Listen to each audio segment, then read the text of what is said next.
otra vez la situación cada vez peor del corazón. Yo camino todo y veo cada vez que quiero y te espero. Caminando, caminándote, mi calle que quizá yo pueda cambiar.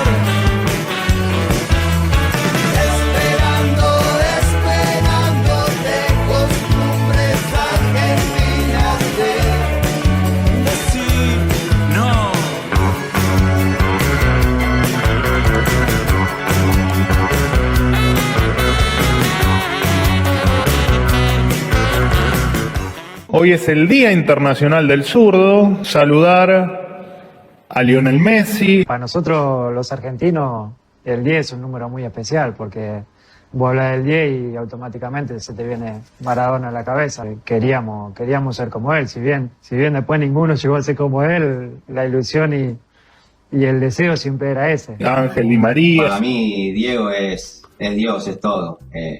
Me bancó cuando todo el mundo me mataba. Manuel Ginóbili. Me manifestó y demostró una generosidad ilimitada. Así que tengo como una deuda de gratitud con Diego. Realmente fue extremadamente generoso, hasta más generoso de lo que debería haber sido. A Sergio Maravilla Martínez. Diego, por un momento nos hizo olvidar a los pobres que éramos pobres. Y a Guillermo Vilas. Un jugador que es mejor que yo, pide el primero. Para comer pide el primero el que está primero en el ranking. O sea, pediste vos primero durante mucho tiempo. No, en Argentina sí, pero afuera. Y con Maradona, no sé. ¿Quién pediría? Sí, al mismo tiempo habría que pedir ahí. También a grandes músicos argentinos como Gustavo Cerati. Argentina siempre está al tanto de lo que pasa con Maradona, es inevitable, ¿viste? Es un referente que casi está en la bandera. O Charly García. Y cuando estaba en el aire, esperaba verlo a Dios, no te vi. Grandes zurdos que en estos casos sí aportaron a la grandeza de la Argentina. ¿Quién? Era zurdo. Yo estoy involucrado con el peronismo. Bien. Con Guillermo ya le dije. ¿Qué pasa? Ya le dije que estoy a disposición del peronismo para lo que quiera. Soy un soldado peronista.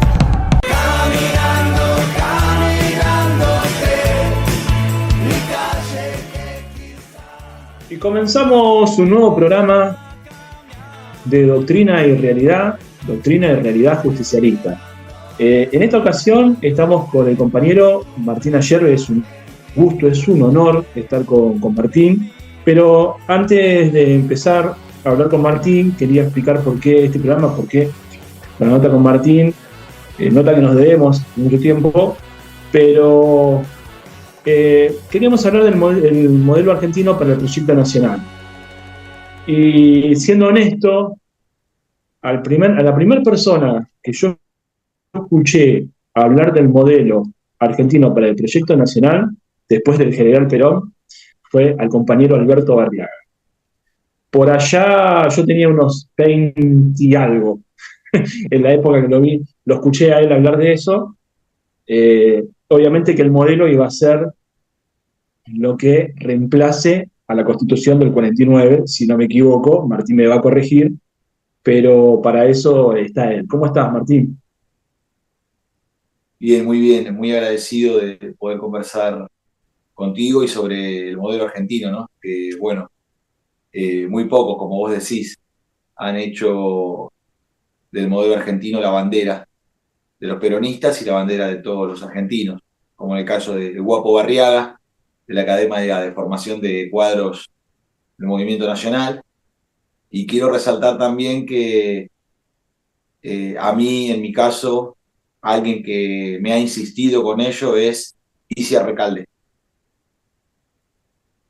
Porque ella hace años atrás me decía: Martín, todo ese impulso industrialista que vos tenés, eso es el modelo argentino, lo tenés que encuadrar en el desarrollo del modelo argentino, eso es lo que hay que realizar. Bueno, entonces hay que reconocer que quienes se han mantenido fieles a al mandato de Perón del 1 de mayo del 74, ¿no?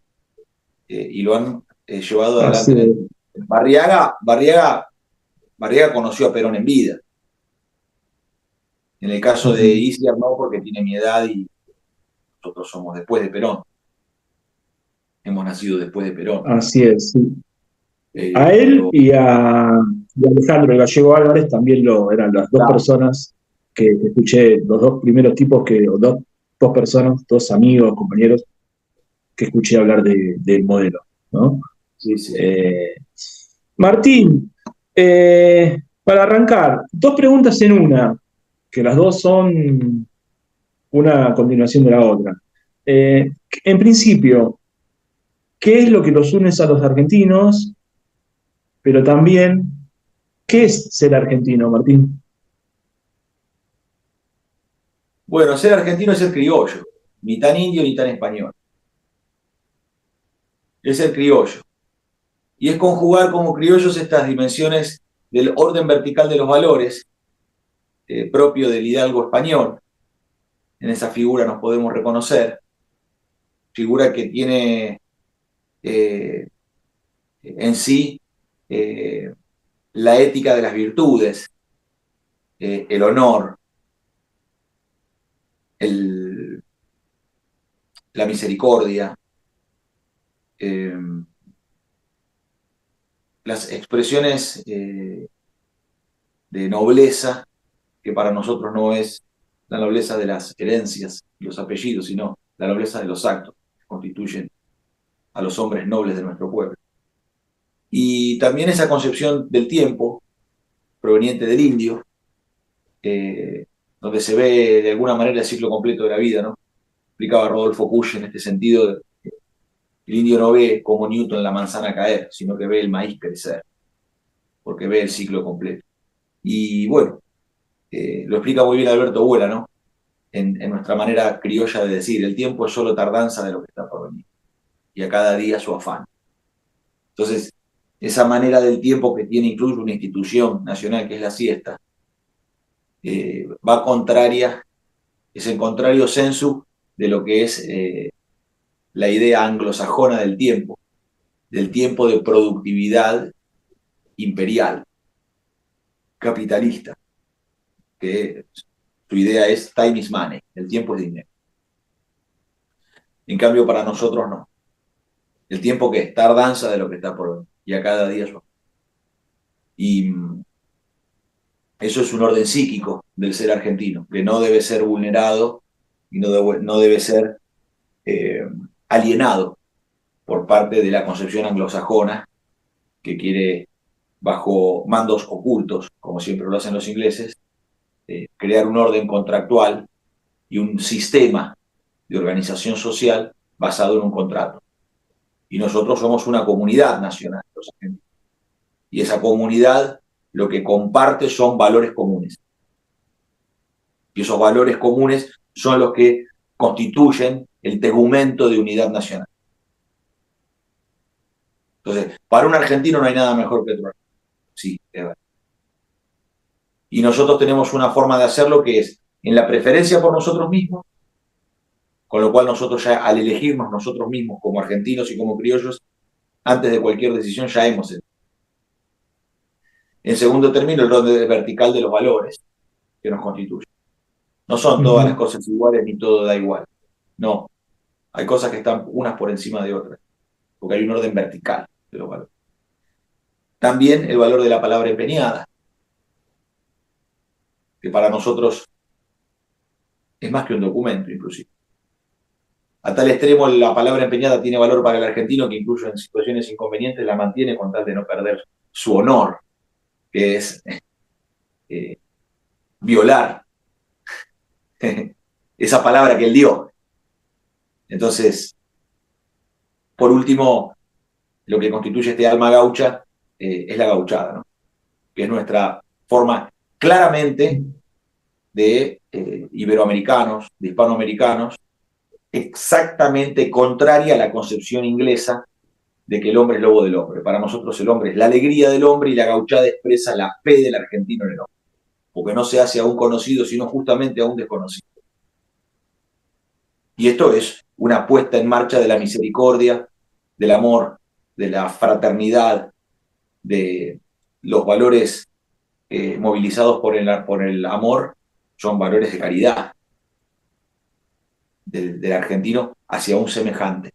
Y esa gauchada se hace a un argentino, pero a otro que no es argentino también se le hace, porque no es condición de ser argentino o no es condición justamente el otro, sino que es uno mismo. Uno lo hace porque uno afirma el acto de virtud que hace al hábito, y ese hábito forja el carácter, y el carácter vuelve a la virtud, y esa virtud genera a su vez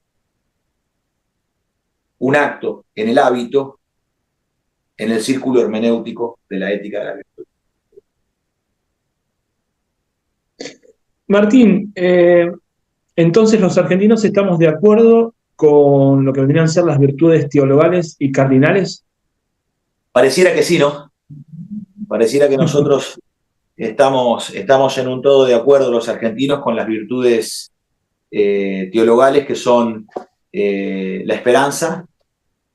Todos los argentinos ponemos en la esperanza, ¿no?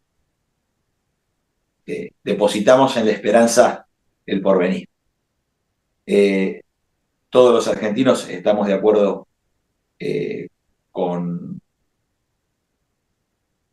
el amor, con la caridad. La fe es algo que todos los argentinos creemos en la fe y hacemos respetar la fe. Y la humildad, ¿verdad? Y la humildad. Nadie es más que nadie, dice el adagio criollo. Nadie es más. Mejor no querer pasar por juez del problema ajeno, el rancho propio está lleno de cosas. Bueno, hay una manera de la humildad que el argentino llama a sí mismo. Y esas son 4 virtudes teologales, ¿verdad? Y evidentemente eso nos hace un pueblo cristiano. Cristiano en su expresión, en su ethos, en su cultura. Y el peronismo es un cristianismo no confesional.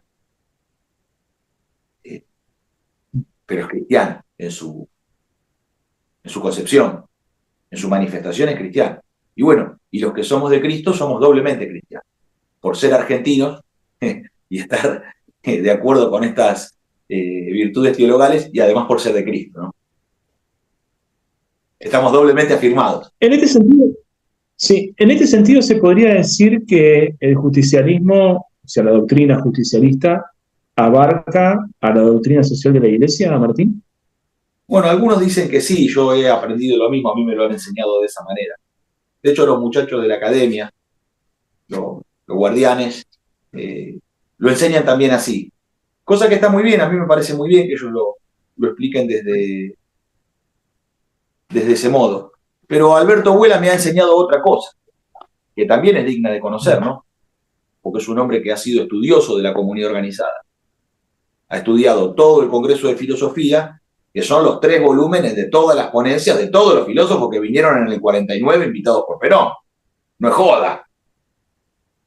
Entonces, Huela ha estudiado esos 3 volúmenes donde están compilados todos los trabajos de esos filósofos, y además ha estudiado la comunidad organizada, y especialmente Huela, lo que nos ha enseñado es que el capítulo 19 y 20 son aquellos que están escritos de puño y letra de Perón. Lo otro está hecho junto con colaboradores, por ejemplo, y es lógico, porque un hombre que desde el año 43, desde el 4 de junio del 43 hasta el 49, hace 6 años que viene con altas responsabilidades en la conducción de gobierno, bueno, no es un hombre que disponga de mucho tiempo libre. Y escribir requiere de tiempo de lectura, tiempo de contemplación, tiempo de reflexión y finalmente escribir. No es que escribir es así nomás. Entonces, bueno, es lógico que el hombre se haga de colaboradores que van llevando el desarrollo, el despliegue de la idea, ¿no?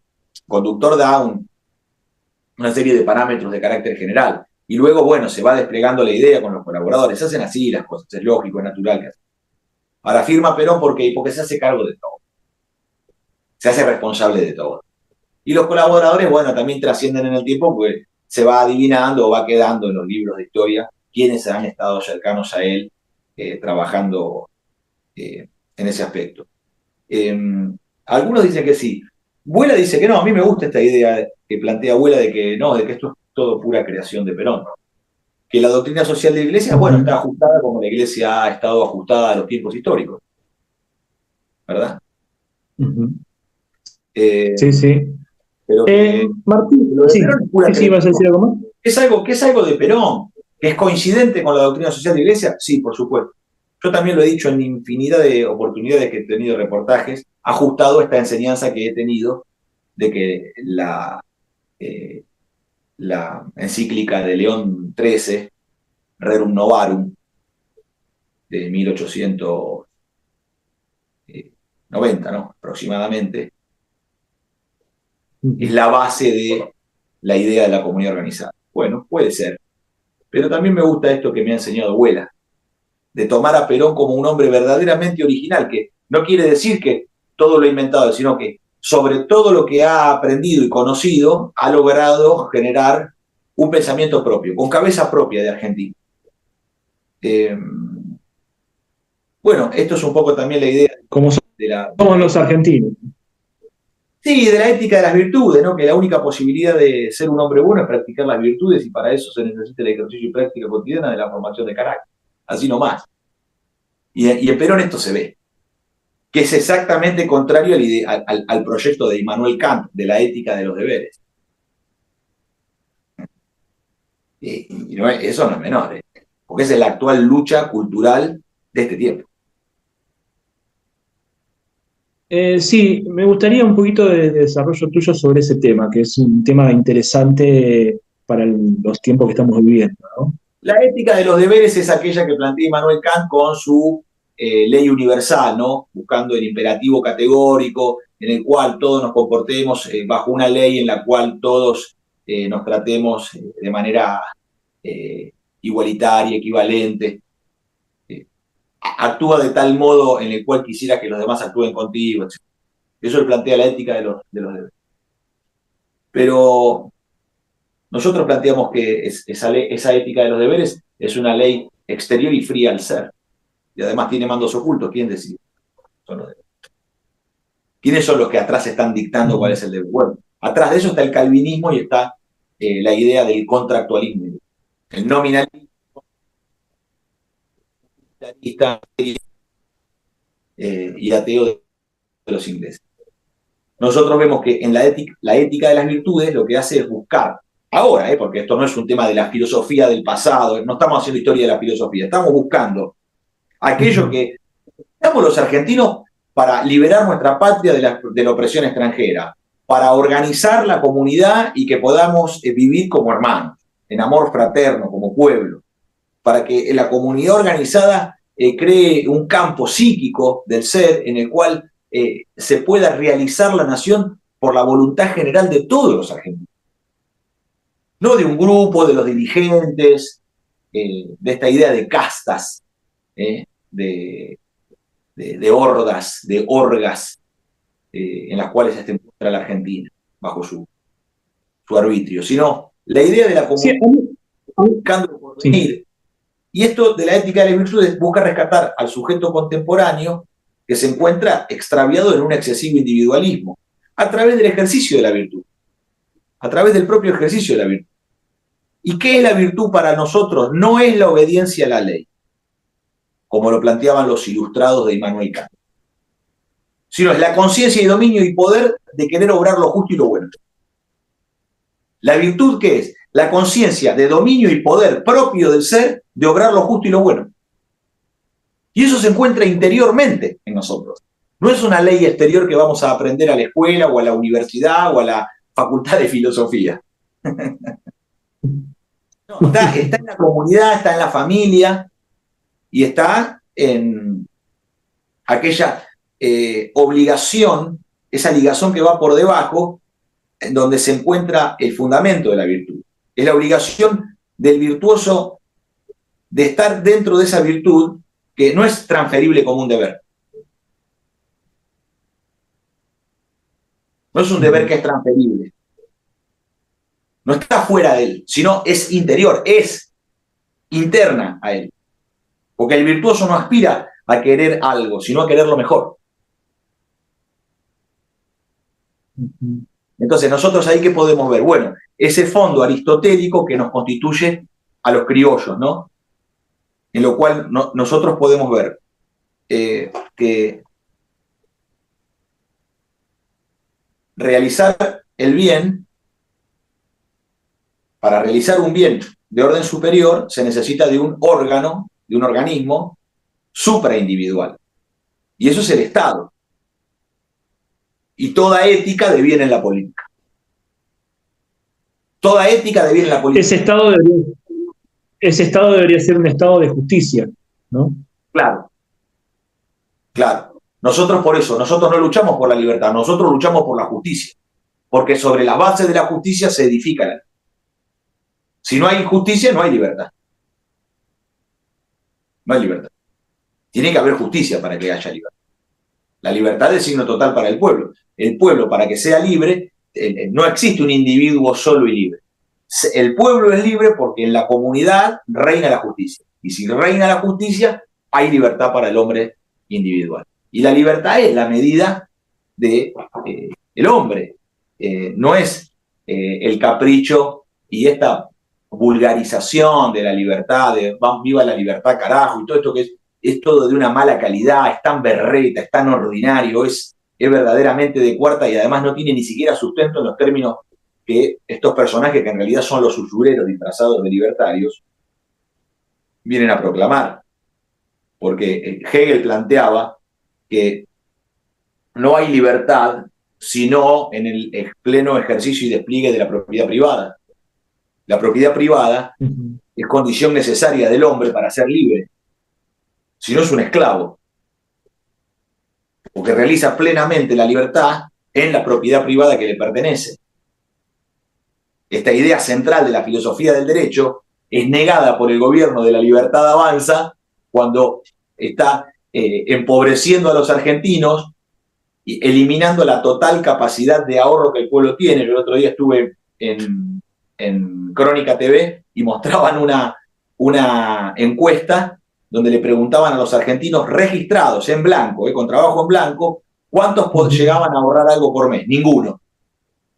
Y solamente la mitad llegaba a fin de mes. Eso quiere decir que somos todos esclavos.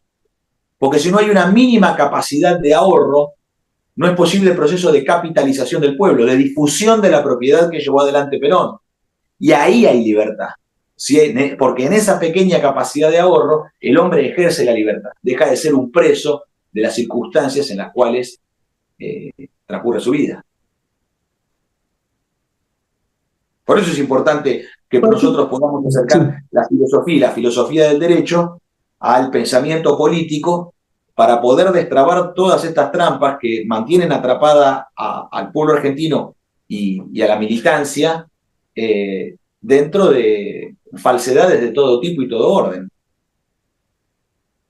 Sí, hoy esto me pasó a mí, hoy por la mañana tuve que ir a la ANSES con un reclamo que tuve que hacer, y había dos jubilados adelante, ¿no? Y la señora dice, adelante mío, dice, bueno, van a aumentar de nuevo el colectivo, pero bueno, acá es barato, en Europa es mucho más caro. Y yo me quedé mirando, diciendo, ¿de qué manera llega a nuestro pueblo? No sé si son los medios o qué es lo que pasa, que esa señora termina diciendo eso, ¿no? Como aceptando esto, como que en realidad nosotros vivíamos bien, pero ahora tenemos que adaptarnos al mundo, ¿no? Una cosa así era, más o menos lo que dio a entender la señora. Y bueno, se repiten tonterías a diario y en todos lados, tratar de justificar cualquier cosa, ¿no? Es la negación tilinga de aquellos que pretenden sumarse a la inteligencia europea. Y es un acto tilingo. Es un acto de tilingo. Porque ¿cuál es el poder adquisitivo, el salario de un trabajador europeo? Entonces no hay punto de comparación con las cosas. Entonces por eso la claridad de Perón radica en establecer que la medida es el poder adquisitivo de las cosas, porque bajo el apotegma de que el hombre es la medida de todas las cosas, Nosotros pensamos la existencia en esos términos. Entonces, ¿cómo se mide? ¿Se mide en el dinero? No, el dinero tiende a infinito. Y termina siendo un instrumento demoníaco. Ahora, cuando yo mido el poder adquisitivo, lo que observo es la vida real de esa persona, de ese trabajador. Entonces, Perón, ¿cómo establece el jornal, el salario, el día de trabajo, la hora? Dice, bueno, nadie debe trabajar por menos de 1 kilo de carne pulpa por hora. Bueno, pero ¿cuánto vale 1 kilo de carne pulpa? No importa. Nadie debe trabajar por menos de 1 kilo de carne pulpa por hora.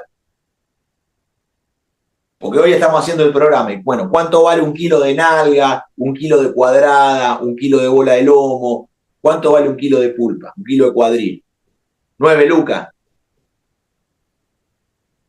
8, 9, 10 lucas. Depende en qué barrio compre. Sí. Bueno, nadie tiene que trabajar por menos de 8 lucas.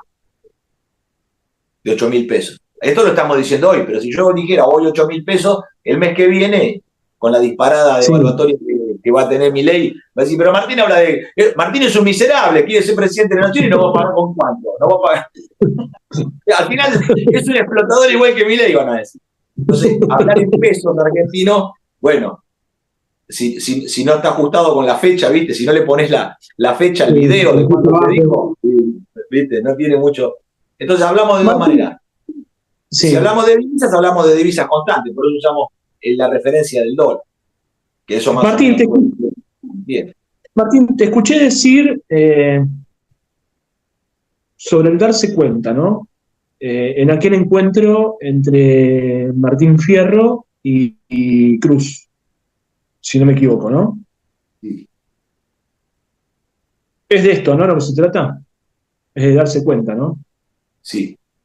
El taumazo, decían los griegos, taumazo, darse cuenta. Valoraban más el darse cuenta que la erudición. Porque en filosofía lo importante es darse cuenta. Y en la vida es importante darse cuenta. Y lo que ocurre en el encuentro de Tadeo Isidoro Cruz y el gaucho Martín Fierro es que Cruz, cualquier destino es bueno, pero todo hombre debe acatar el que lleva interiormente. Y hay un momento de la vida en donde uno marcha al encuentro consigo mismo.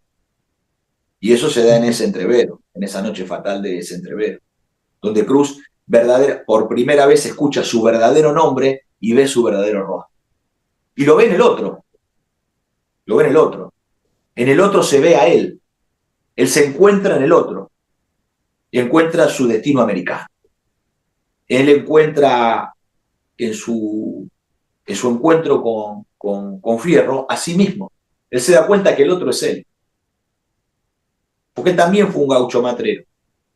Él también fue perseguido y él también peleó en la frontera norte, a veces para su provincia, a veces en contra de su provincia, en el régimen de Leyva, que en esa extensa guerra civil que tuvimos los argentinos entre unitarios y federales.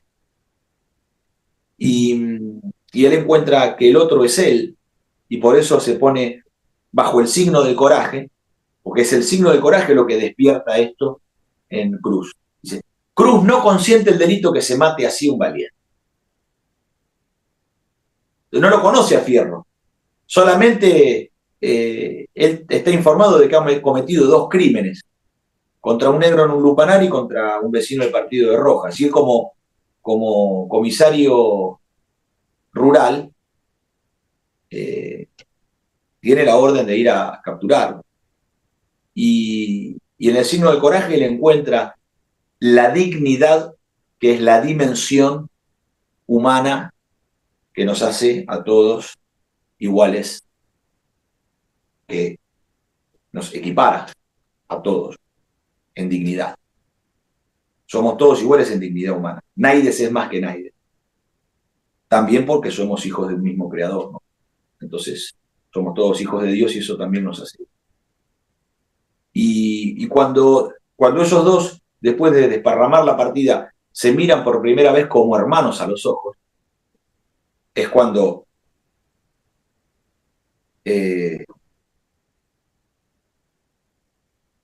Fierro le dice a Cruz, en ese momento, por creer lo oportuno, nos juramos los dos Desde acá, respetar solo a Dios, de Dios para abajo a ninguno. Y marchan al desierto. Porque Cruz ya no puede volver. Con lo que ha hecho, ya no puede volver. Es otro desertor más. Claro. Vuelve a la misma condición de la que estuvo hace 20 años y en la cual se encuentra Fierro. Y en esa condición en la que se encuentra, ella no puede volver y ha perdido el rancho, el hijo y la mujer. Pierde todo en ese gesto heroico, que lo constituye en su verdadera y definitiva identidad. Cruz es Cruz a partir de ahí y pierde todo. Pierde todo aquello con lo cual él consideraba que era feliz. Pero evidentemente algo faltaba más para completar finalmente el cuadro de su existencia. Bueno, nosotros los peronistas queremos que las penurias que sufren nuestros gauchos no los lleven a esas decisiones fatales. Porque podemos vivir como hermanos sin esos enormes sacrificios que esos hombres tuvieron que hacer. No deseamos que eso sea así. Lo ponemos en el justo valor que merecen nuestros héroes. Porque en el camino de nuestros héroes, el pequeño sacrificio de los héroes es aquel que permite la realización total del pueblo, de la comunidad. No buscamos que se sacrifique el pueblo. Martín, ¿está estático el movimiento nacional? No, nos estamos moviendo, estamos en movimiento. Y en esto me gusta también recordar una conversación que tuvimos con Alberto Huela viajando a Tucumán, donde estuvimos trabajando una semana muy intensamente. Fíjate, tomamos contacto con alrededor de 500 militantes en Tucumán. ¿Jugaron a la taba? Jugamos a la taba. ¿Le ganaste? Jugamos a la taba. No, ¿cómo le voy a ganar a Abuela, que es el presidente de la Asociación Argentina de Taba y el campeón? El actual campeón. No le gané. No le gané. Pero nos divertimos mucho, la pasamos muy bien jugando a la taba, reúne la familia, pasa el tiempo de una manera hermosa y además se va charlando en la taba, no es que solamente se juegue nada más, se juega, se charla. Bueno, pasan un montón de cosas muy lindas que hay que jugar para darse cuenta, no es algo que yo te pueda contar y relatar, es algo que hay que hacerlo. Hay que jugar a la taba y se va dando. Ahora, este sábado vamos a jugar en La Plata, en el club de Lumpen TV. Y bueno, 200 y pico de hombres en Luz y Fuerza, 70 hombres en Alberdi, unos 60 hombres en Famaillá, lo mismo en Tafí Viejo, unos 70 militantes, bueno, todo eso, más las reuniones así más particulares que tuvimos en bares, en café. Hablamos con muchos tucumanos. Vos fíjate que estuvimos unos 5 días con Alberto allá y fue muy intensa la actividad. Y así en todo el país está ocurriendo y yo veo que el movimiento nacional, como así lo hablábamos con Alberto en el viaje, ¿no? Scalabrini, desde la esquina de Corrientes y Esmeralda, lanza su tesis, El hombre que está solo y espera. Doll, tremendo libro. Ramón Doll, otro hombre del pensamiento nacional, dice, no, eso que dice Scalabrini no es. El hombre no está solo ni espera, el movimiento nacional está, lo que pasa es que es subterráneo, pero el movimiento nacional tiene un orden telúrico que ya va a aparecer, lo que pasa es que Scalabrini mira todo desde la esquina de Corrientes y Esmeralda. Se armó un despelote bárbaro. Entonces parece que Scalabrini lo reta a duelo, lo reta a boxear, y dice, no, vete a boxearme más. Scalabrini es boxeador, es muy atlético, y Doll le dice, le acepto, pero a cuchillo, a primera sangre. Y bueno, vistean, Scalabrini lo corta, y ahí nomás termina, primera sangre. Y bueno, finalmente terminan siendo muy amigos los dos. Ahora, Doll le ganó. Porque Doll tuvo razón. Porque esa idea o esa imagen que Scalabrini proyectaba del hombre que está solo y espera, en realidad, que estaba solo y esperando era él. O viste como dice Jaureche, ¿no? Que él también se ve sorprendido porque ve las columnas de los trabajadores que vienen de los talleres, que vienen del conurbano bonaerense y se encuentra con algo que está fuera de su propia planificación e imaginación, ¿no? Jaureche mismo lo dice también. La patria sublevada, ¿no? Bueno, entonces hay que ver que pareciera que Dol tuvo razón, que su idea venció. Y yo creo que el movimiento nacional es una fuerza telúrica de los argentinos que en algún momento tiene una manifestación que nadie de nosotros puede decir va a ser tal día. Martín, por una cuestión de tiempo, seguimos en el próximo bloque, ¿te parece? Sí, dale. Vamos a un corte y ya estamos regresando con Martín, que nos va a seguir contando sobre lo que él cree, que en realidad el movimiento nacional no está estático, está en movimiento, pero yo le voy a agregar después una pregunta más, que esa pregunta tiene que ver con el futuro del movimiento nacional. Pero vamos a una pausa y ya regresamos, con más doctrina y realidad.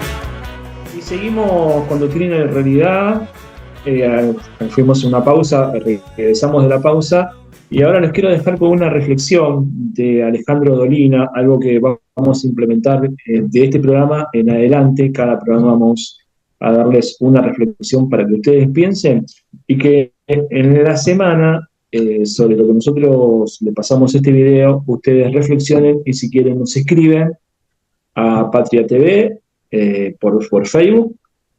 Ahí en los comentarios nos dicen qué es lo que piensan. Bueno, los dejamos con lo que dice Alejandro Dolina sobre el peronismo.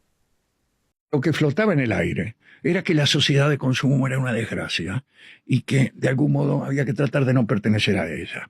Entonces la gente que pasaba por la calle, estoy hablando del hipismo, los muchachos de tu edad pasaban, te saludaban, amor, paz, no está mal como mensaje. Eso no está ahora. Flotan en el aire unas ideas mucho más individualistas y que tienen que ver con la prosperidad, tienen más que ver con una moral burguesa. Si sos próspero, todo está bien. Distinta es la moral heroica, donde si eres valiente, todo está bien, y distinta es la moral de lo empático, del amor, donde todo no puede estar bien si el otro también no lo comparte. Donde no existe poesía hasta que no la lea el otro. Y donde no existe felicidad hasta que todos no sean un poco felices. Y continuamos en Doctrina y Realidad justicialista. Continuamos con el compañero Martín Ayerbe. Y Martín, nos estabas desarrollando por qué el movimiento nacional está precisamente en movimiento. Y yo te había agregado a eso sobre el tema del futuro del movimiento nacional. Pero bueno, esto me gustaría que me lo expliques vos.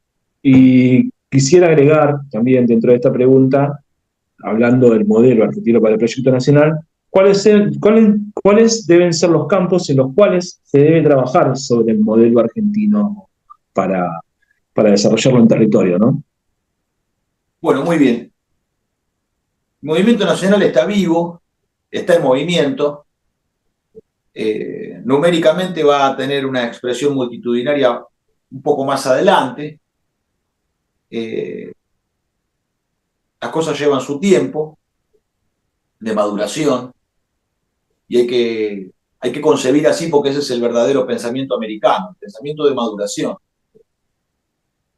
No hay que dejarse llevar por todos estos pedidos de urgencias de aquellos que nos mantienen hace 50 años de urgencia en urgencia. Hace 50 años, en este ciclo de decadencia nacional al cual nos ha llevado la dirigencia política argentina, donde se salta de urgencia en urgencia. Todo el tiempo se vive en urgencia. Entonces, nos quieren convertir a todos, al pueblo argentino en menesterosos, que tenemos que estar siempre atendiendo alguna cosa con mandatos que dan estos patroncitos de la política, que no conducen nada. Lo único que hacen son dar órdenes. Entonces, el movimiento nacional yo lo veo que se organiza por lo menos en los términos de las conversaciones que estamos teniendo con los gremios. Yo estuve reunido el día de hoy con el gremio de la fraternidad, estuvimos en La Plata conversando con un grupo de unos 25 delegados, hablando sobre transporte multimodal, sobre empresas del Estado, sobre la necesidad de crear una corporación de transporte del Estado argentino, bajo el plexo jurídico de la ley 20705 y 20558 de sociedades y corporaciones del Estado, de dominar el flete marítimo y de que a partir del negocio del mar y el comercio exterior, esto permitiría el financiamiento de la reconstrucción ferroviaria, a partir de la producción, de la fabricación de material ferroviario nacional.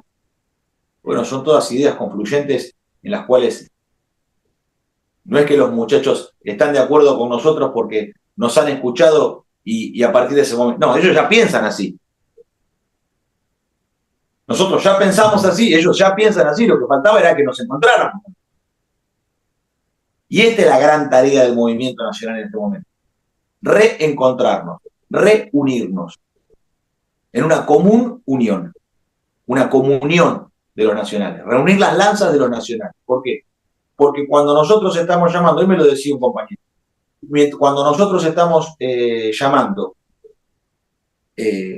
a la reunión de los nacionales y a crear o a recrear 100.000 predicadores, lo que estamos planteando es que esos 100.000 predicadores a los cuales estamos apelando quizás ya existan en el pueblo argentino. Hoy me lo decía Sebastián de Cabo, que es un compañero de la fraternidad, que me decía, quizás esos 100.000 predicadores ya están, Martín. Entre todos nosotros están. Bueno, puede ser. Ahora, ¿qué necesitan? Organización y conducción, ¿a través de qué? De un proyecto. Y ahí está la tarea del modelo argentino. Porque una pregunta se contesta con la otra. Entonces, el modelo argentino, ¿qué nos dimos cuenta nosotros? Que probablemente debe haber sido nuestro único acierto político. Nuestro único acierto político es haber entendido de que el modelo argentino no es solamente un llamado a la unidad nacional por parte de Perón el 1 de mayo de 74 frente a la Asamblea Legislativa, sino que es el continente político de edificación.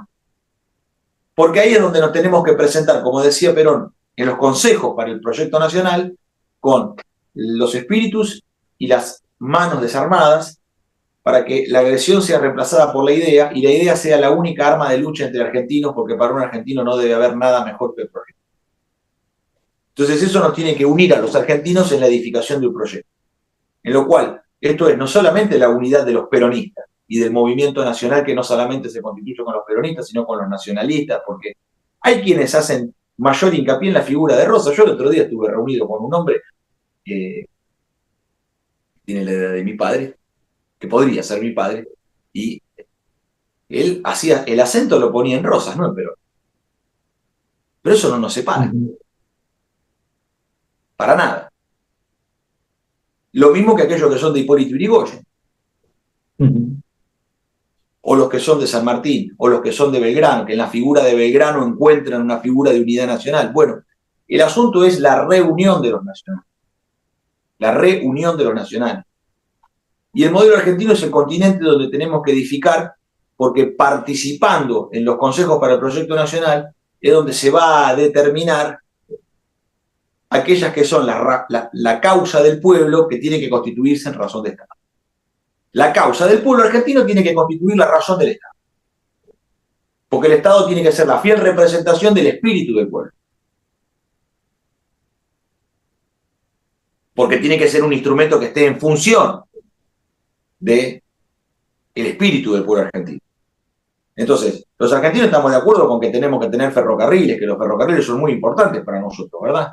Que hacen a la integración territorial, que hacen al orden federal de integración política del país, que hace a las comunidades, que requerimos de un transporte de cargas y de pasajeros que sea barato, que sea confiable, que sea seguro, como lo es el ferrocarril. Bueno, todos estamos de acuerdo. Y todos estamos de acuerdo que los ferrocarriles tienen que estar bajo la órbita del Estado argentino. Ya conocemos cómo es el proceso del ferrocarril en manos de los ingleses antes de Perón y el ferrocarril destruido por los norteamericanos a partir del Plan Larkin en 1968, en 1962 en adelante, hasta el desguace total y la parálisis con Menem en la década del 90. Ya conocemos cómo es ese ferrocarril en manos privadas y extranjeras.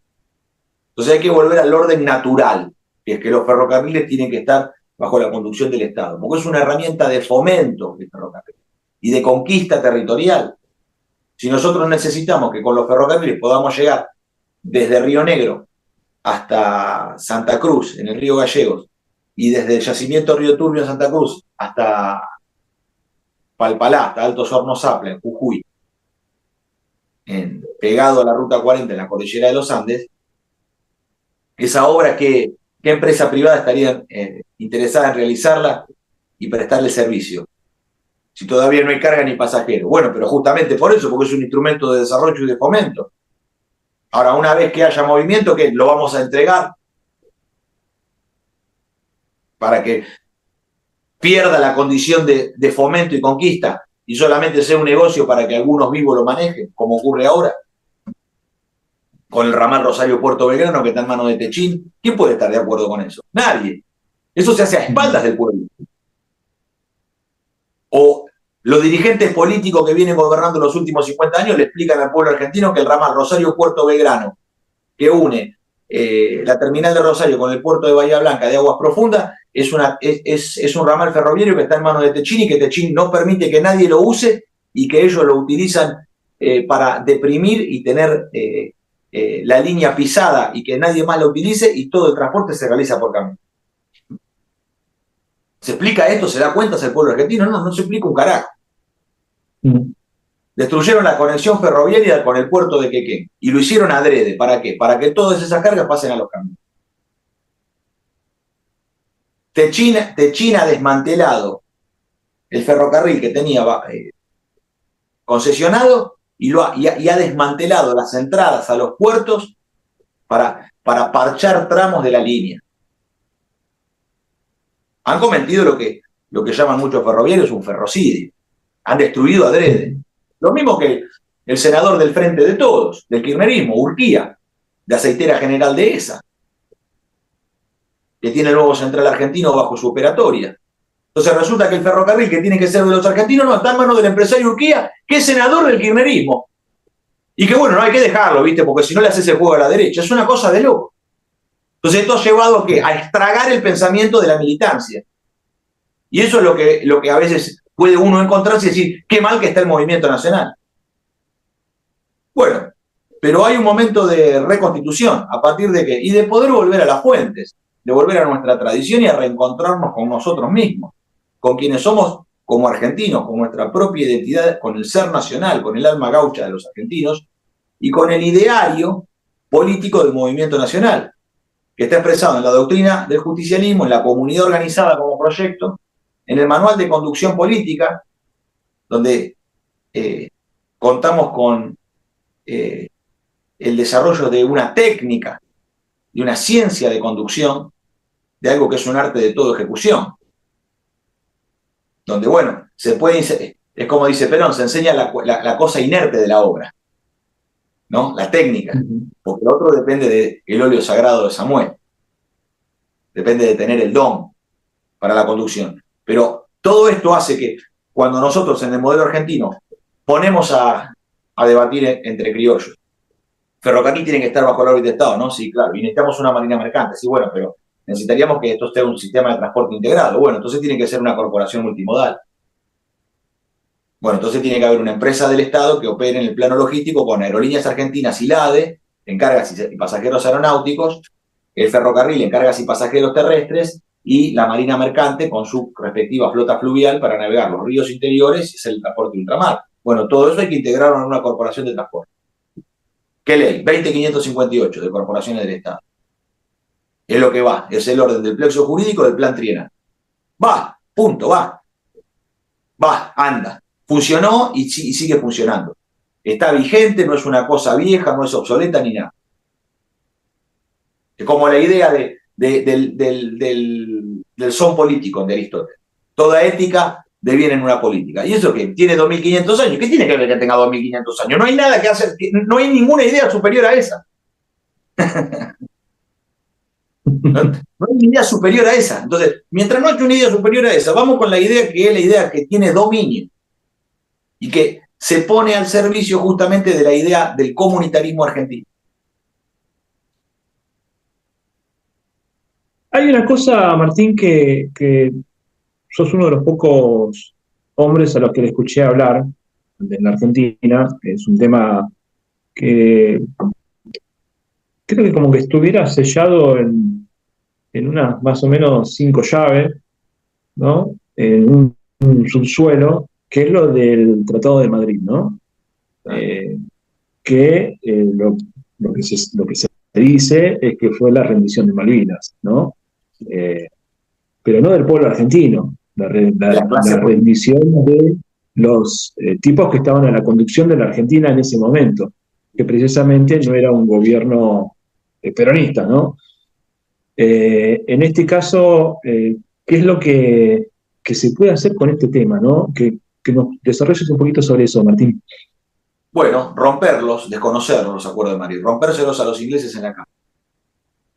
Desconocer. En un nuevo acto de irreverencia característico de la Argentina. De lo que es nuestra fe fundante, ¿no? Nuestra irreverencia natural. Nuestra forma irreverente de existir.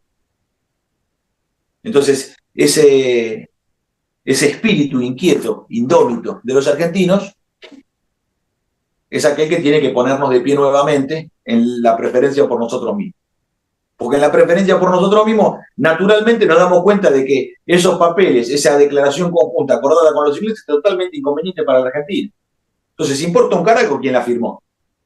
¿Quién le dio la potestad a Domingo Felipe Cavallo, que era el canciller en ese momento, para firmar los acuerdos de Madrid? ¿Que es el pueblo argentino el que le delegó el poder? No. Es la embajada norteamericana y el Foreign Office inglés que le dicen a Cavallo, esto es lo que tenés que firmar. Con Crispian Tickel y con Lucio García del Solar, que son los que firman ese acto de entrega de la soberanía argentina.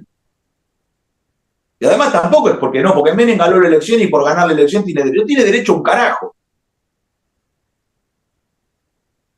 Porque ganar una elección no es que permite cualquier cosa y cometer cualquier traición, como si eso fuera la justa representación e interpretación de la voluntad del pueblo argentino.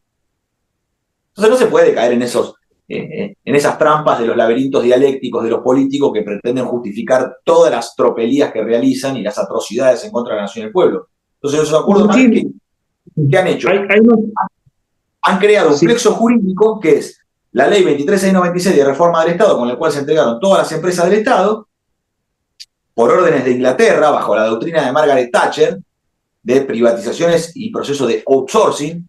Esto lo declara Thatcher en la década del 80, cuando era primer ministro de Inglaterra, y la ley 24.184 de protección de inversiones inglesas, que también votaron. Y el decreto 1398, que es el decreto de privatización de las 27 empresas de la vía de defensa.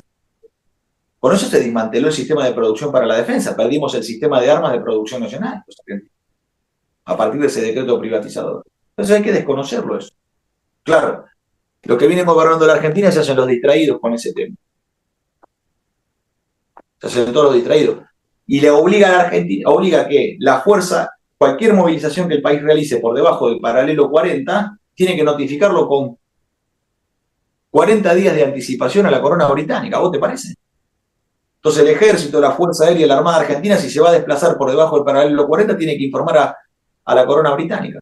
Mirá el grado de sumisión. Se entregó toda la investigación del recurso pesquero del Instituto Nacional de Investigación y Estadística Pesquera, todas las corrientes marítimas oceánicas a través del Servicio de Hidrografía Naval, toda la información estratégica, con la cual además hay que recordar que María Estela Martínez de Perón ordenó a la Armada cañonear al buque Shackleton, que venía a robar toda esa información, y que el gobierno de Menem se la entregó.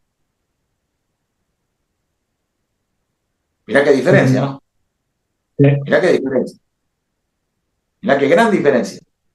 La conducción de gobierno de María Estela Martínez de Perón, los actos de gobierno, porque todo lo demás está en el plano de la doxa, de la opinión, de las interpretaciones de todos los ideólogos de la década del 70 y todas las toneladas de mentiras que han escrito en los últimos 50 años, que han estragado el pensamiento político de la juventud argentina y han mantenido oculto el modelo argentino para el proyecto nacional. ¿Cómo puede ser que un grupo de argentinos yunyo verde, creados a la intemperie como nosotros, hayamos lanzado después de 50 años la apertura de los consejos para el modelo argentino? ¿A vos te parece? ¿Y qué se hizo? ¿Qué hicieron los dirigentes de estos últimos 50 años? Otra cosa. Otra cosa. Otra cosa. El modelo argentino no. Otra cosa. Otra cosa que esto, lo que han dejado. La herencia de miseria en la cual nos han sumergido. Por eso, en el modelo argentino está el territorio, el continente de edificación, en el cual todos, desde los gremios, desde las cámaras empresarias, desde los centros de técnicos, como pertenezco yo al Centro de Técnicos de La Matanza, desde las organizaciones libres del pueblo, la sociedad de fomento, los clubes de barrio, desde todos los lugares se puede participar, también los que son sueltos. Viste que hay una cantidad de argentinos que no están dentro de algún tipo de organización, ¿no? Ni comunitaria, ni gremial, ni nada, porque medio que le tienen un poco de desconfianza a todo en general. Bueno, son bienvenidos. Hay una cosa que te escuché decir a vos, que yo me quedé pensando con eso, porque yo siempre supuse, esto es lo que yo siempre pensé, es que se llegaba a un fondo, ¿no? Y que sobre ese fondo después lo que queda es salir para arriba. Cuando yo te escucho a vos decir que la decadencia, cuando uno es o sea, lo que la decadencia siempre en la decadencia, en sus leyes, siempre se puede ser más decadente, es algo que me dejó pensando, ¿no?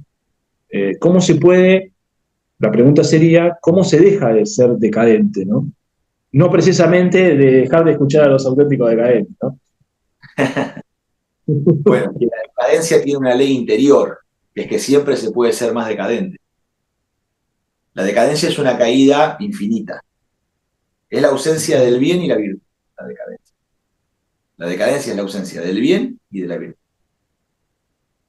Se abandona la realización del bien y se abandona la vida en virtud. ¿Para qué? Para dejarse caer, como el ángel caído, en una caída perpetua, que es la decadencia. Esta decadencia, alguien podría decir, el gobierno de Menem fue decadente. Sí, pero después, mirá todo lo que vino después. Y mirá hasta dónde llegamos ahora. ¿Y después de esto puede venir algo peor? Claro. Claro. Porque la anglósfera, Inglaterra y Estados Unidos, están tratando de americanizar la Argentina para poder africanizar América Latina. Entonces nosotros no podemos vivir la idea de dominio norteamericana de América para los americanos. No, eso es la doctrina de Monroe. Nosotros tenemos que decir Hispanoamérica, Iberoamérica en unión continental de nuestra propia ecúmene, que tiene nuestros propios valores, nuestra alma gaucha y nuestro arquetipo que es el gaucho. No tiene nada que ver con un norteamericano. Nuestra idea es totalmente contraria a la idea, a la psiquis, al pensamiento y al espíritu de los norteamericanos. Totalmente contraria. Nosotros no es que solamente somos enemigos en los términos del enfrentamiento bélico. Nuestra idea del ser es contraria a la de ellos. Ellos creen en el exterminio físico de los adversarios. Son los más grandes asesinos de la historia mundial. Son los esclavistas de este mundo. ¿Cómo va a haber arreglo con ellos? Con ellos no hay arreglo. No hay arreglo. Nosotros no acordamos con ellos. No hay arreglo con ellos. Estamos en disenso perpetuo con los ingleses y con los yanquis. Entonces, en este sentido, esa ley interior, ¿cómo se rompe de la decadencia? Dejando de ser decadente. ¿Cómo se deja de ser decadente? Marchando en virtud. Y en el hábito, forjando el carácter. Y en la virtud, volviendo al hábito. Hay que dar el ejemplo a través de la propia conducta. Hay que tener una conducta, que esa conducta sea el mejor contagio que podemos hacer entre argentinos. Y tiene que haber una conducción política que dé el ejemplo, que tenga voluntad de sacrificio, que sea como la carta de Saulo de Tarso, carta de Corintios, la epístola del amor. El amor todo lo da, no busca lo suyo.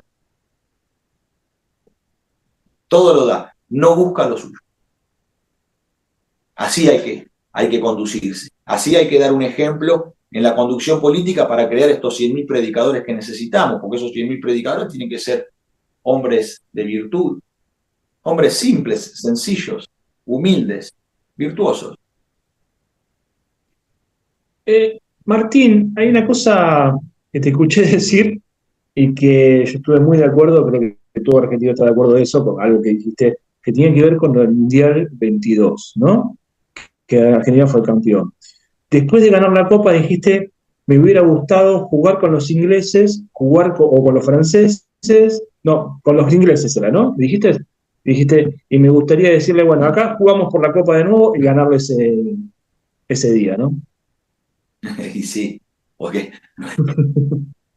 no es que le andamos esquivando al bulto. No nos asustan sombras o bultos que se manejan. No. Vamos y encaramos. Queremos jugar con vos y te vamos a ganar. Queremos jugar con vos y te queremos enfrentar a vos. Te queremos frente a frente, inglés.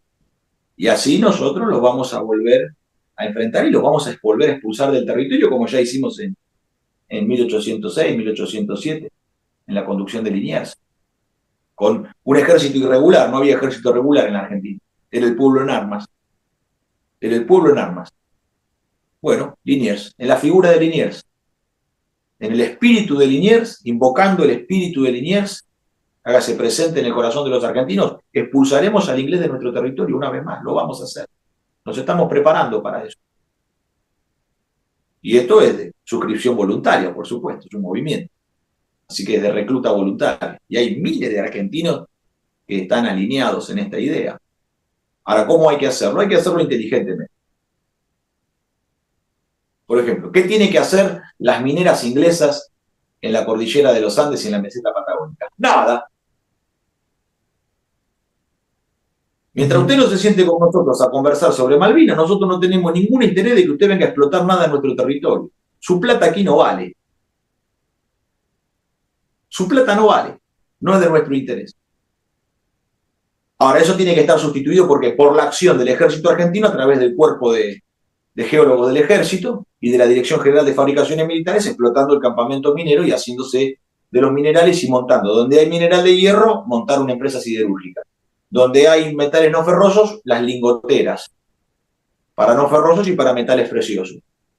Donde hay azufre, montar una fábrica de ácido sulfúrico. Donde hay litio, montar una fábrica de baterías. Bueno, y así siguiendo con todos los recursos que tenemos a lo largo y ancho de la patria. Y a partir de la reconstrucción de la Dirección General de Fabricaciones Militares, del dominio sobre la explotación minera, empiezan a desarrollarse las industrias que provienen de esa actividad primaria que es la minería, que es la industria siderúrgica, la industria de las fundiciones, de los metales preciosos, de la electrónica y la industria química pesada. Y a partir de ahí que empieza, bueno, a desplegarse las industrias que vienen a utilizar sobre lo que es el mineral de hierro como materia prima, transformado ya en chapa, en perfil, en barra de acero.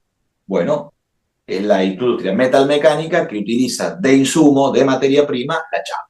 O la industria de la construcción que utiliza los hierros y perfiles, las barras para la construcción. Así hay que edificar la Argentina y eso permitiría que sobre esa base de planificación estratégica de fabricaciones militares, nosotros podamos tener, gracias amor, nosotros podamos tener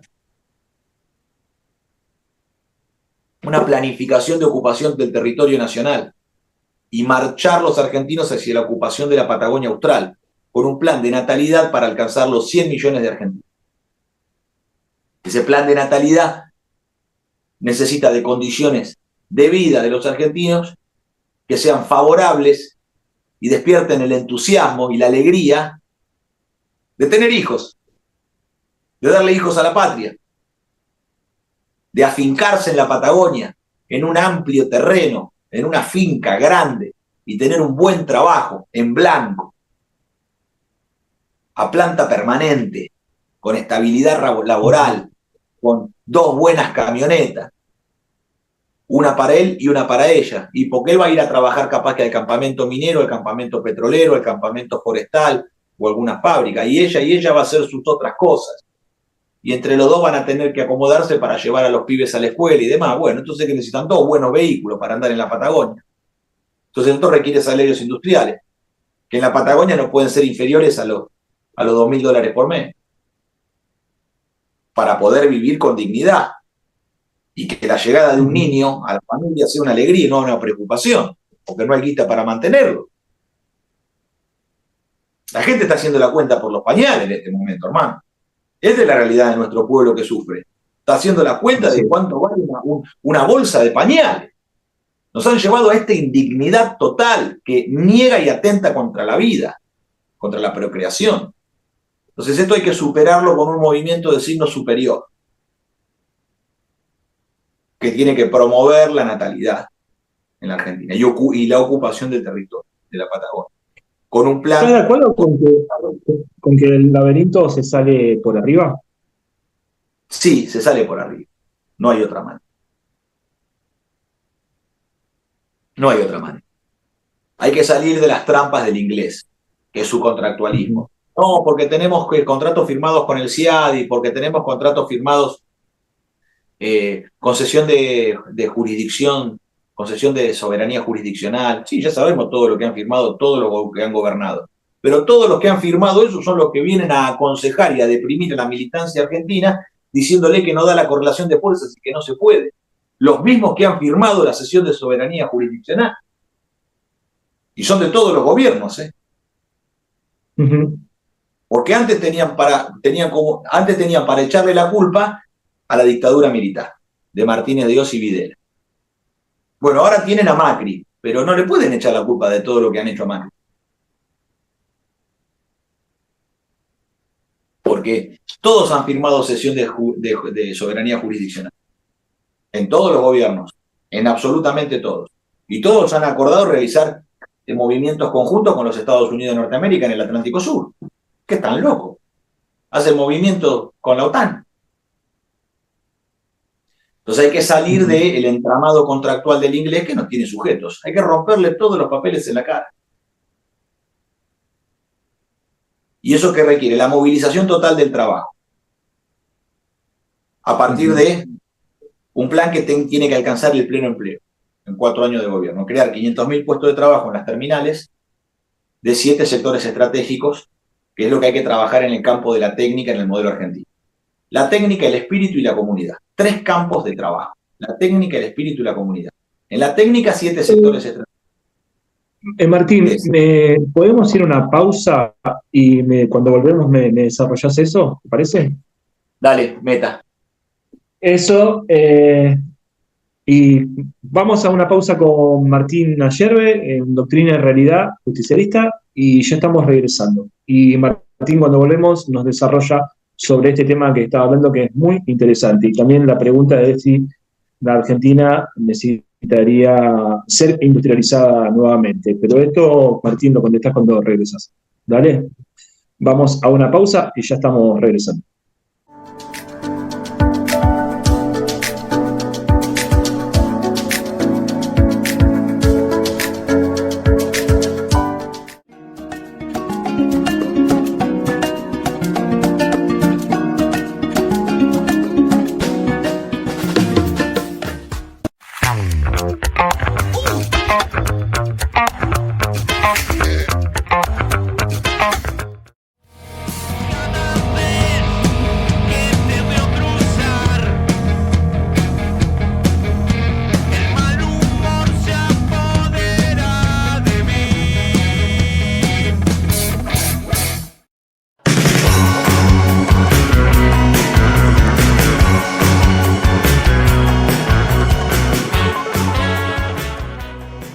Continuamos en Doctrina y Realidad Justicialista, continuamos con Martín Ayerbe, que nos está acompañando en este programa. Y Martín, estabas desarrollando sobre lo que fue en algún momento se le dijo el 50-50, sería, ¿no? El 50-50, ¿no?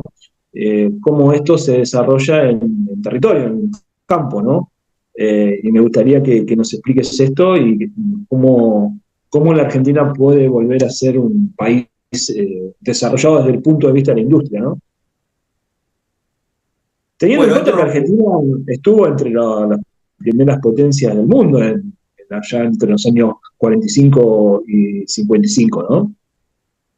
Sí, la Argentina se había sumado al concierto internacional a partir de su rápido desarrollo industrial con Perón, y ya en la década del 70, cuando Perón reúne la Corporación de Empresas Nacionales, se constituye en el 15º holding del mundo occidental.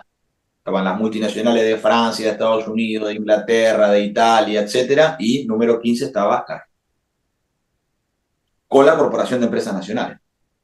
Entonces, eso reunía las fábricas militares, la Comisión de Energía Atómica, astilleros y fábricas navales del Estado, la industria siderúrgica de Altos Hornos Zapla, SOMIS, etc. ¿Cómo es posible que nosotros volvamos a tener la posibilidad de realizar un proceso de industrialización de escala y de penetración tecnológica donde nosotros podamos tener dominio sobre la tecnología y no ser meramente compradores, importadores de cosas que piensan, diseñan, fabrican y nos venden otros? Porque el que se entrega mansamente a una técnica extranjera es el mismo que se entrega a una religión extranjera. Y la técnica no tiene neutralidad. Entregarse a la técnica significa que primero entregaron el alma.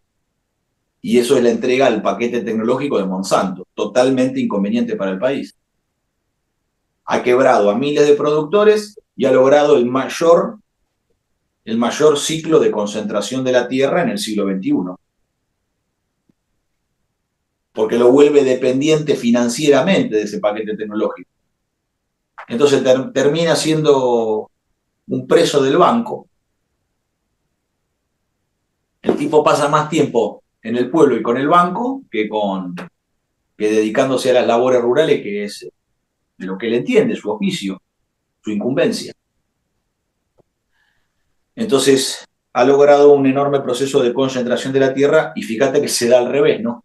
Antes los grandes tenedores de tierra eran los que alquilaban el campo a los pequeños productores que querían producir, que tenían pocas hectáreas y querían producir en una superficie mayor. Bueno, ahora se da al revés, porque el actual modelo de producción de siembra directa de Monsanto necesita de una escala para ser rentable, y hace que los pequeños productores sean los que alquilan a los grandes terratenientes, a los grandes tenedores, su parcela para estar dentro de un pool de siembra.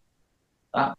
Esta es la modificación sustancial que se ha dado a través de la introducción de una técnica extranjera sobre la producción de alimentos en Argentina.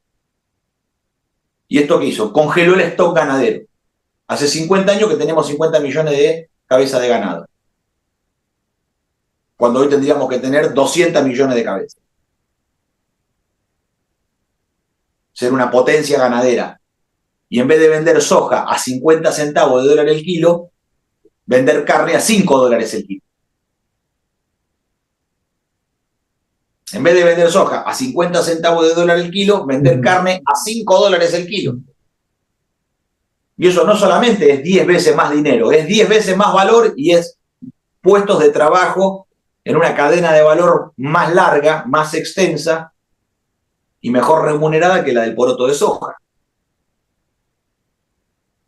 Que del poroto que se puede hacer, y se puede hacer aceite, y después, bueno, los residuos de ese aceite, que es la torta, el pellet y todo lo que queda después del prensado, harina. Termina ahí, es una cadena corta de valor. Ahora la cadena de la carne es mucho más extensa. Porque justamente incluso hasta el grano, hasta la producción de grano, es insumo para la producción de ganadería. Entonces, nosotros en el campo del desarrollo agropecuario argentino, nosotros tenemos que ir hacia la creación de una marina mercante que defienda los precios internacionales de nuestra producción, una reconversión hacia una agricultura regenerativa que nos permita a nosotros reconquistar la producción con tecnología propia y a partir de la rotación y fomentar la producción ganadera. Al fomentar esa producción ganadera y al cargar en una bodega nacional, nosotros nos vamos a apoderar de la renta comercial del comercio exterior. Porque hoy la multinacional se queda con 1/3, el otro tercio se queda el gobierno y el productor vive en 1/3. Es el que produce, el que corre todos los riesgos y solamente vive dentro de 1/3 del precio final. Entonces, ¿nosotros qué tenemos que hacer? Para bajar las retenciones hasta eliminarlas, tenemos que hacer crecer la bodega nacional de transporte. Y ese renglón fiscal con el cual quieren arreglar todo, porque no tienen otra idea que el de las retenciones, que es un impuesto, y sostener toda la estructura del Estado a partir del impuesto a las exportaciones, bueno, ese renglón fiscal reemplazarlo por la renta comercial mediante la nacionalización del comercio exterior. Y un paquete tecnológico argentino producido por el INTA y por las cooperativas de productores, que den semilla, que den fertilizante, que den barbecho químico. Y además ya se ha demostrado en Tres Arroyos, en Lincoln, en Santa Fe, en el sur de Córdoba, que hay una producción agrícola no dependiente del paquete tecnológico de Monsanto y que alcanza rindes muy similares, pero la rentabilidad del productor es mucho mayor porque no depende de la compra de todos esos insumos. Y eso es volver a las técnicas de producción agrícola que los argentinos dominan y que se encuentra en la historia y en la memoria de nuestro productor. Y se están reuniendo bancos de semillas nacionales. ¿Para qué se necesita? De una organización general de la nación, donde nosotros tengamos un banco genético propio del país, que esté custodiado por el Estado argentino. Un banco de genética propia del país. Bueno, esto nos permitiría a nosotros el dominio del comercio exterior, bajar las retenciones. Bajar las retenciones. En la medida que crece la bodega de transporte nacional y nos apoderamos de la renta, la renta comercial, bajamos las retenciones de todos esos derechos de exportación. Entonces, favorecemos la producción agrícola y favorecemos la producción de carne, la ganadería argentina. Y esa producción de ganadería argentina da más trabajo y da más márgenes de rentabilidad a la producción en el campo. Porque lo que hubo es un retroceso del país. Somos productores de forraje, querido. ¿Qué boom agrícola vienen a celebrar? Tendremos que celebrar en el futuro el aumento del stock ganadero.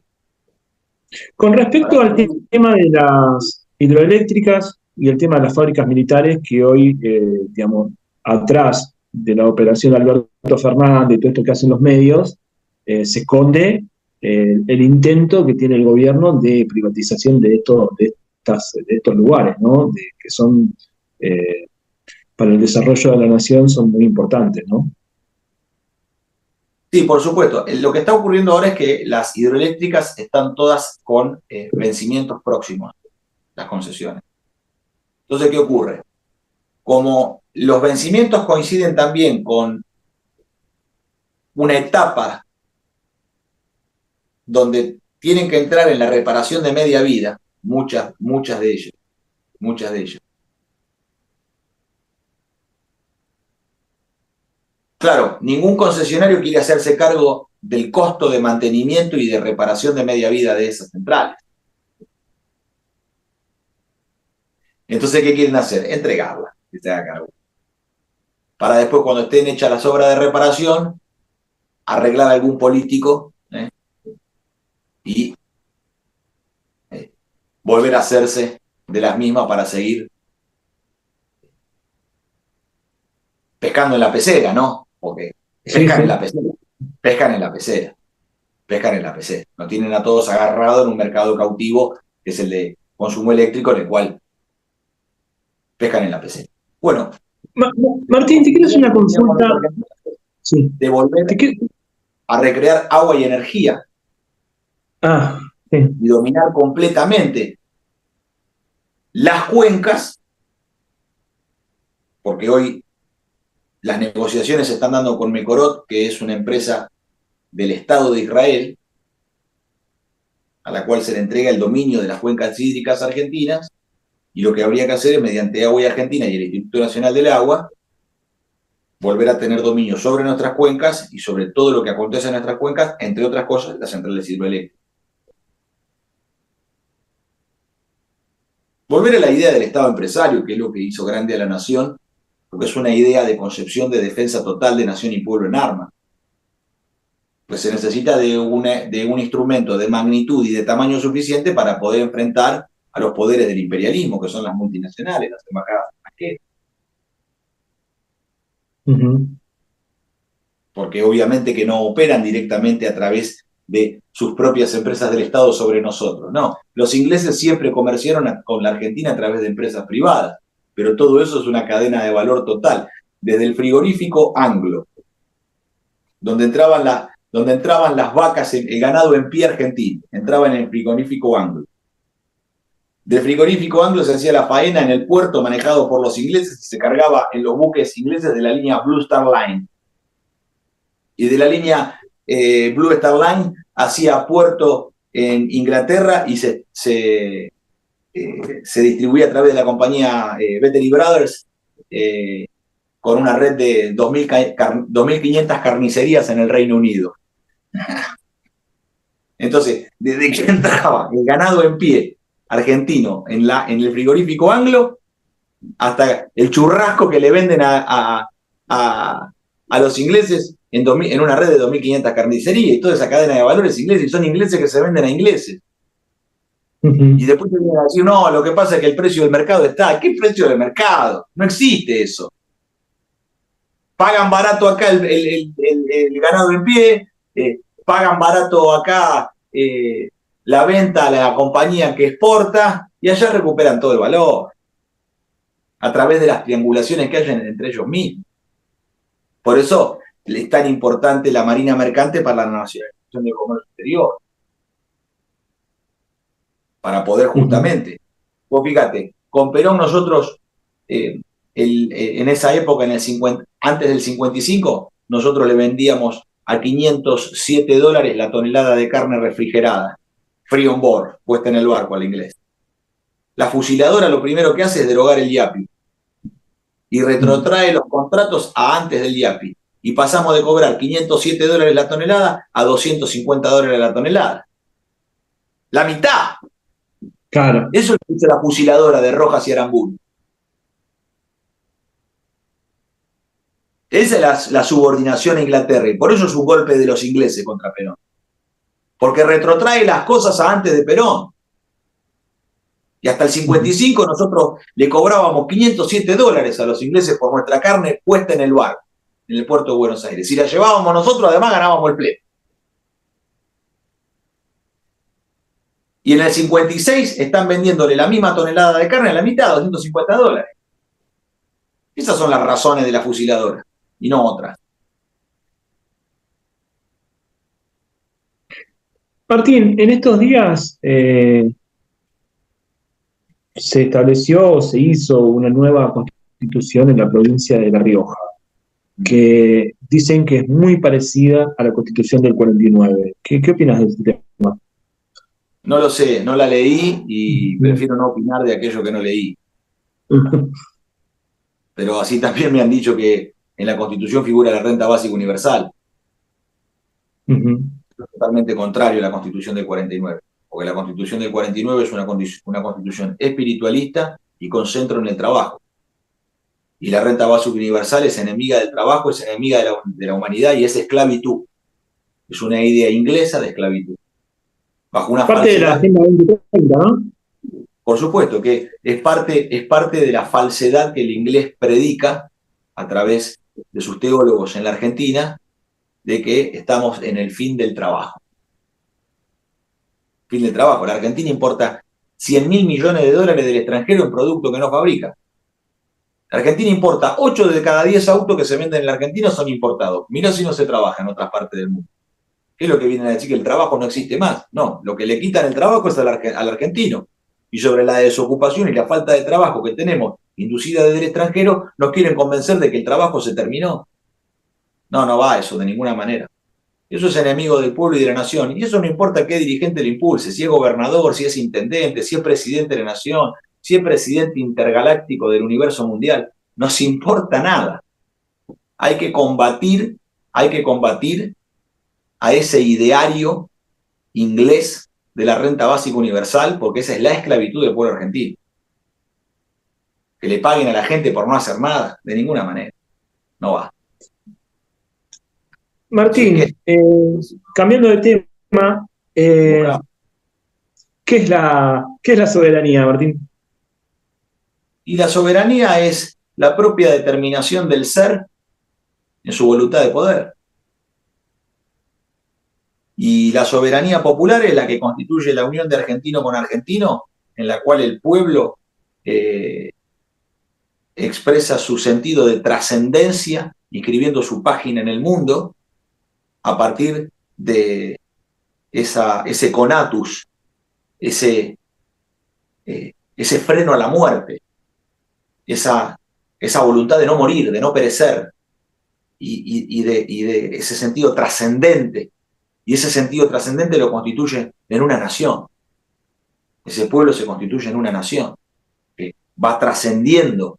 Y bueno, después tiene un Estado que es el orden jurídico, ¿no?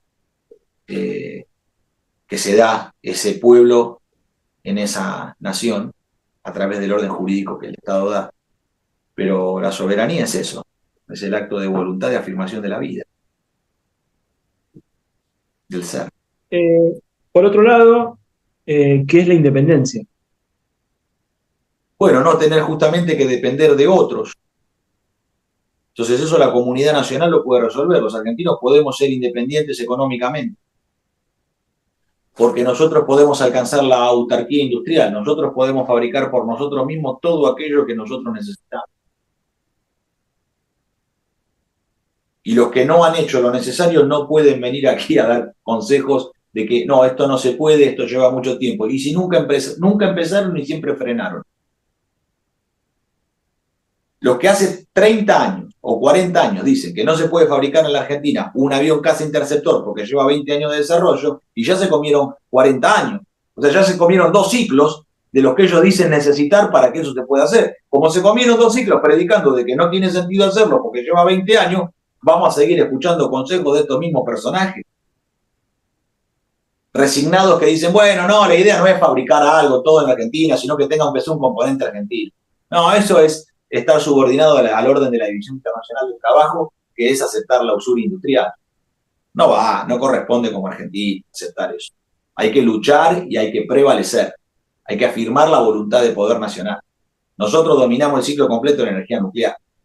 Mirá si no vamos a poder fabricar una televisión. Mirá si no vamos a poder alcanzar la fabricación de un teléfono. Bueno, pero hay muy pocas naciones que fabrican microchips. Sí, ya sé eso, ya lo sabemos. Pero eso no impide que la Argentina fabrique todo aquello que es necesario, que es de orden necesario. Vamos a ver si los teléfonos celulares son tan necesarios más adelante. Porque verdaderamente nos están haciendo perder el tiempo, verdaderamente están generando en la juventud argentina un déficit de atención en la educación, que el daño ya está a la vista. El daño está a la vista. Vos con los niños... Se ha operado en contra de la autoridad, ¿no? Claro. Es en contra de la autoridad, y es en un ejercicio de la libertad. No, los chicos son libres de hacer lo que quieran y pueden tener el teléfono en el aula. Bueno, pero sigan así, muchachos, así no va. Así no va. Así no va con los progres y sus ideas de la libertad. Entonces, no pueden resolver nada y no pueden hacerse cargo de ninguna responsabilidad importante y trascendente. Entonces, y es una demagogia para con la juventud.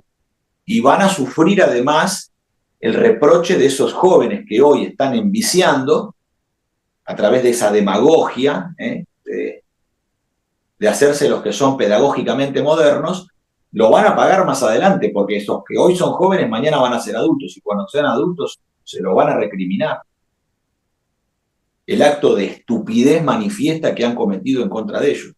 Y es un error que se comete ahora que es irreversible, porque la vida no tiene vuelta atrás. Y el tiempo que no se ha aprovechado en la juventud para estudiar no se recupera más adelante. Después hay que trabajar de lo que hay, porque esa es la realidad del pueblo. No la noticia de color del periodismo que te dice, ay, se recibió de abogado a los 98 años. Está bien, felicitaciones, abuelo. Pero Sí, se comprende. no, pero igual vos podés estudiar, porque mira, el abuelo se recibió de abogado a los 98 años. Bueno, está bien, con gente así no se puede hablar. Directamente no hay que ni perder el tiempo. Porque el que no quiere pensar, ya decidió no pensar. Entonces, ya, ¿qué hizo? Y decidió no pensar. Mató su propia voluntad de poder. Entonces no tiene ni la menor importancia hablar con una persona.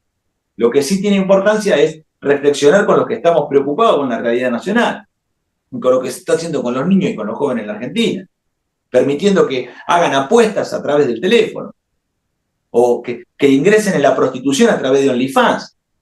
Esto hay que prohibirlo, hermano. Si Dios me permite ser presidente de la nación, el primer día bloqueo todas esas plataformas de la usura y de la prostitución en la Argentina. No, tenemos que ver una reunión para hacer un consenso. ¿Qué consenso? Esto se resuelve de un tajo. Mirá si vamos a permitir que hagan eso con los pibes. No, después hay que hacer cursos de charlas contra la ludopatía. Pero por favor, por favor, por favor. Entonces, la decadencia, en su decadencia, ¿qué exige? Más libertad, para ser más decadente. Martín, también te escuché decir esto de que los argentinos somos héroes, realistas, existencialistas, ¿puede ser? Sí, el ser argentino es un existencialismo, pero no porque se haya definido en una teoría filosófica como, no sé, lo haya determinado Heidegger para los alemanes. O sea, nosotros ya somos así. Y es más fuerte nuestro existir que nuestra reflexión sobre él. Ahora, ¿hay una filosofía nacional? Sí. ¿Se piensa con cabeza propia? Sí. ¿Quién? Alberto Vuela. Hay que leer a Vuela. Hay que seguirlo a Diego Charamoni, un joven filósofo argentino, que va en los pasos. Ahí también. Va. Hay. Santiago González, bueno, hay otros. Hay otros que son valiosos. No es fácil la filosofía, fácil. Pero esa forma existencial de los argentinos que naturalmente se da es lo que quieren apagar, que es su irreverencia, al tiempo que su sensibilidad y su imaginación, que es lo que le permiten justamente su ejercicio de misericordia, de caridad, de amor con su semejante. Porque lo piensa el otro, ¿viste? Lo piensa el argentino, dice, che, ¿qué le pasará? Lo piensa el otro, se ocupa de lo tiene en sus pensamientos, lo tiene en sus oraciones, lo lleva en su corazón. No tenemos que perder jamás eso. Si perdemos eso, dejamos de ser argentinos. Ser argentino es eso. No está en un contrato, no está en la Constitución Nacional, no está en ninguno de todos esos lugares. Está en nosotros, en el ethos comunitario de la Argentina. Si nosotros dejamos de hacer la gauchada, dejamos de ser eso, dejamos de ser algo, sería tan triste. Por eso nosotros a nuestros enemigos los tenemos que vencer siendo quienes nosotros somos, no siendo peores que ellos.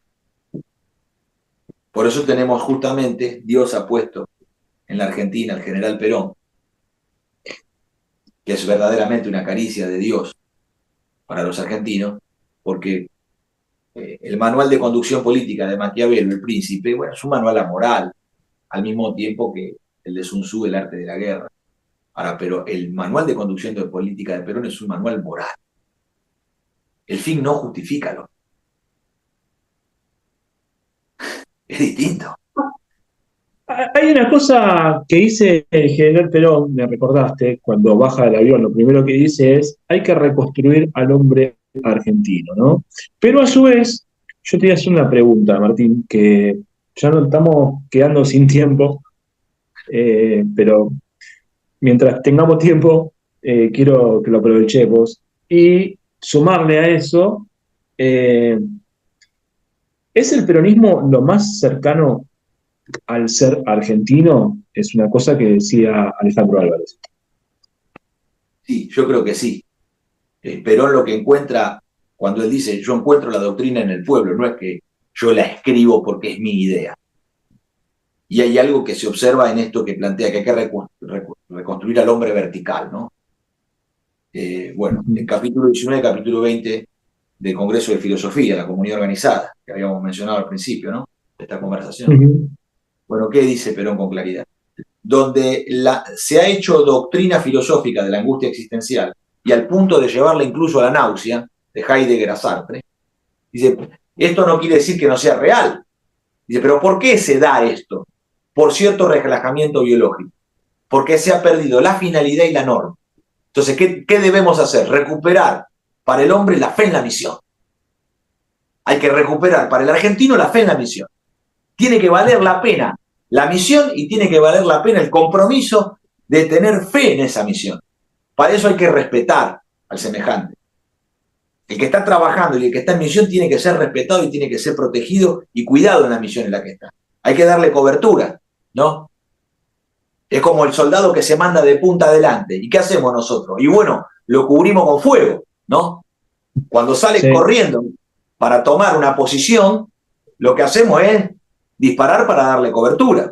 Bueno, entonces nosotros tenemos que tener esa idea de dar protección y para que el hombre pueda recuperar la fe en la misión. Y para eso, ¿qué tiene que haber? Finalidad y norma. Tiene que estar claro que lo que hacemos tiene fines, que buscamos alcanzar determinados fines y que para eso nos vamos a valer de los mejores medios. Bueno, ahí está el arte de la conducción política, de hacerse y de determinar cuáles son los mejores medios para la ejecución de esos fines que estamos persiguiendo. Y la comunidad organizada es una comunidad de destino.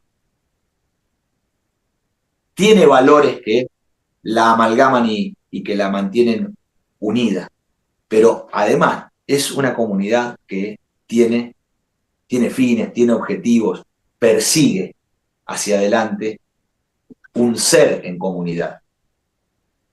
No se decreta acabada y terminada, sino se pone en marcha para su realización. Su realización está en el futuro. Lo está haciendo, lo va haciendo.